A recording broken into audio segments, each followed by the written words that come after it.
A very good morning to one and all. This is Dr. Pooja, Associate Professor from the Department of Computer Science and Engineering from Vidyavardhaka College of Engineering, Mysuru. I thank for the given opportunity for me to present my talk on data science for healthcare. Now, data science has a very broad perspective covering n number of huge topics. It could be data engineering, it could be data analytics, it could be data mining, and many others. However, I would like to emphasize much on the application of data science from a healthcare perspective. So in next few minutes, I would like to emphasize more on how data science can more be explored for healthcare and its benefits. So to talk about a quick outline of the contents in today's presentation, I would like to highlight few things with respect to intelligent healthcare systems, AI technologies in healthcare, sources of data to perform analytics, the types of analytics we have, the framework for healthcare analytics, and promoting personalized treatment. Now, what is basically intelligent healthcare system?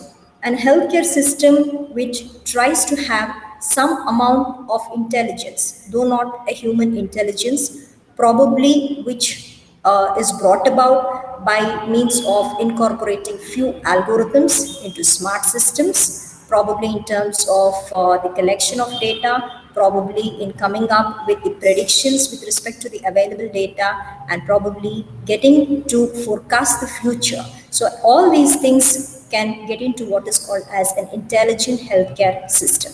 And this is accomplished through the networking of many other informative technologies, such as the integration of IoT, wherein we have the data coming from a number of wearable devices, and you have the mobile internet to access the information, and you are able to connect a number of institutions, materials related to healthcare, and then probably work on the data in an intelligent manner.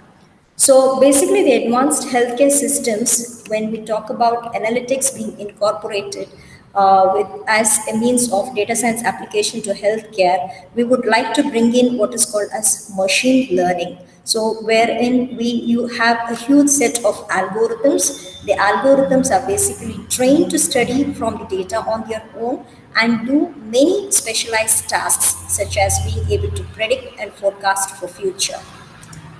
So, few of the AI technologies in healthcare would be spanning through machine learning algorithms and deep learning. As I stated, ML algorithms are basically literal. So they get to work on the data. They do an empirical analysis of the data that's been provided, get deeper into the data, do a deep dive analysis of the data, and then they come out with few inferential analysis. So that is what basically ML algorithms are about. So going ahead, we also have deep learning, which are more treated as black box algorithms, but they do come up with precisions which are at most acceptable, especially in the healthcare community, where a degree of precision as high as that of prediction that could be performed by a surgeon or a physician is at most required. So, what are few of the sources of data to perform analytics in a healthcare system?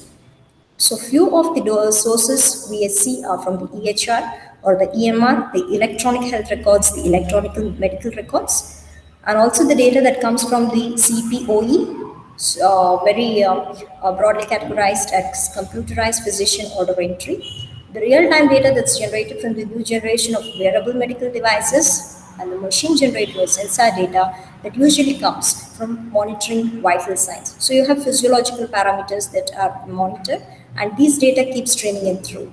And also, as part of claims data, we have huge amount of insurance billing and cost data available, and of course the R&D, the research and development data that is there at the medical research institutions, and also the prescription data that comes as part of the clinical data that would be recorded by physicians. So all these are a source of data to perform analytics. So coming to the type of analytics as part of data science application for healthcare, we have four different types of analytics. One being the descriptive analytics, the other diagnostic analytics, then we have predictive analytics and prescriptive analytics. So as we understand, Descriptive analytics is more about observing what's been happening. Diagnostic analytics is more about analyzing. Predictive analytics is more about predicting what's going to happen, what are you likely to end up with. And prescriptive analytics is you have predicted, but then how do you deal with, how about getting over things which you have done with prediction. So framework for healthcare analytics is something like this. You have the analytics framework, then you have the data coming from the data warehouse. The data to the data warehouse comes from various sources of data where they are integrated, and the entire amount of data goes down to analytics, where probably we could probably come up with different smarter and cost effective decisions. So this is a snapshot of how we can advance in terms of the difficulty and the amount of value that one could fetch from the analytics infrastructure. So a descriptive analytics, one would usually have questions such as how many patients went to the hospital last week. So you just start describing it. So when you get to diagnostic analytics, you start getting into things like why did the patients go to the hospital in the first place? Then going ahead with predictive analytics, you say which patients will go to the hospital the next week. And prescriptive analytics, how do you do with the patients who are already in the hospital?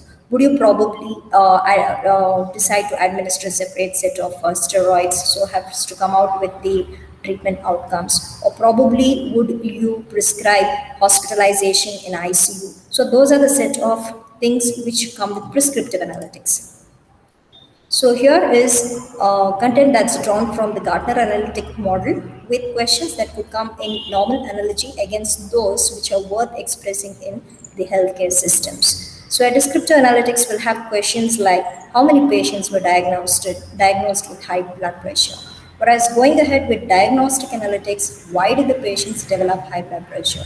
And with predictive analytics, what are the chances that it would probably result in a stroke? So we have been quite familiar with the different consequences of the high blood pressure. So probably in our predictive analytics, we get to know what are the different chances that it would likely end up with different consequences. And with prescriptive analytics, what are the alternatives probably you could take up to handle with the predicted situation? Coming to descriptive analytics, so it's the easiest and the simplest one, which describes the data with not more inferential analysis and exploration.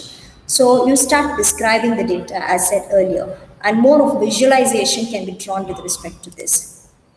So these are the few of the common questions that will be answered with descriptive analytics. Coming to diagnostic analytics, we usually perform data mining with help of visualization tools and techniques, such as involving the techniques, especially like data mining, drill down operations, and drill through, because you need to do a root cause analysis here. So patients come down with high fever, dry cough, and fatigue, and finally you get to know all of them happen to point to the same infectious agent. Coming to predictive modeling overall, so this is how it would be. You have your historical data. Using your data, you have your ML algorithms which are capable of building up predictive capability. Then you have a model.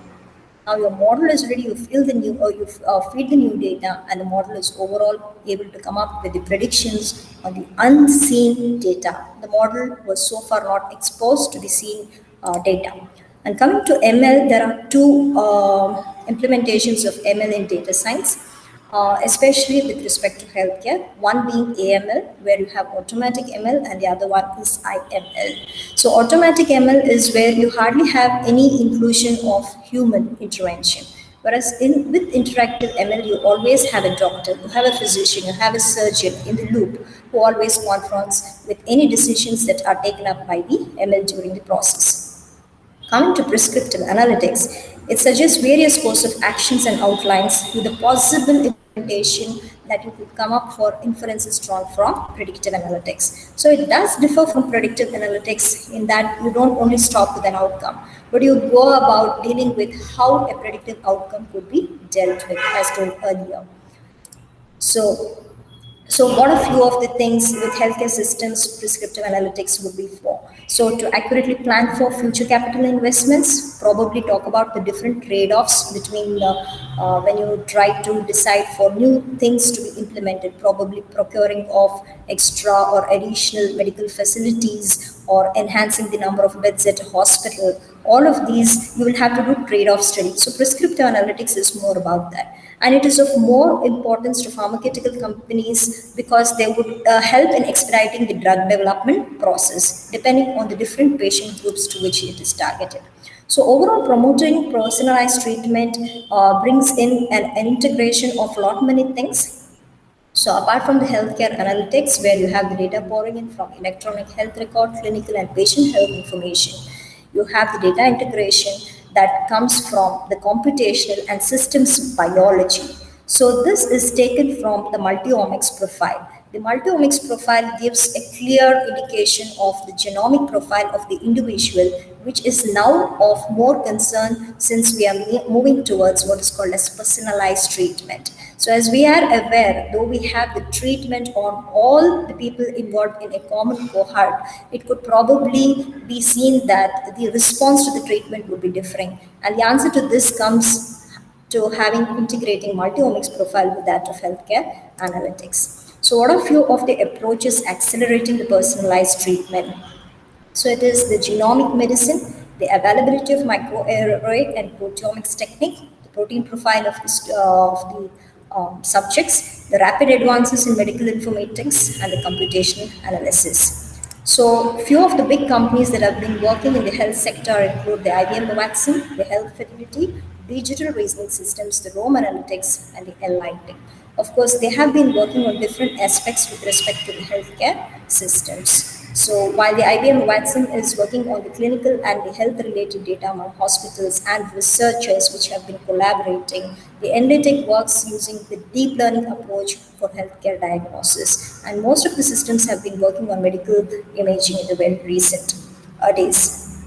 To conclude, the potential for healthcare intelligence is really great. However, there remains a lot of challenges in evolving into a promising field. So that comes with a lot of issues that we have with respect to security, ethical issues, integrating the medical and clinical data from various research institutions and so on. So there's a lot of hopes for data science to take a good place in healthcare systems amidst the huge amount of challenges that remain in sway. Well, thank you all. Thank you, one and all.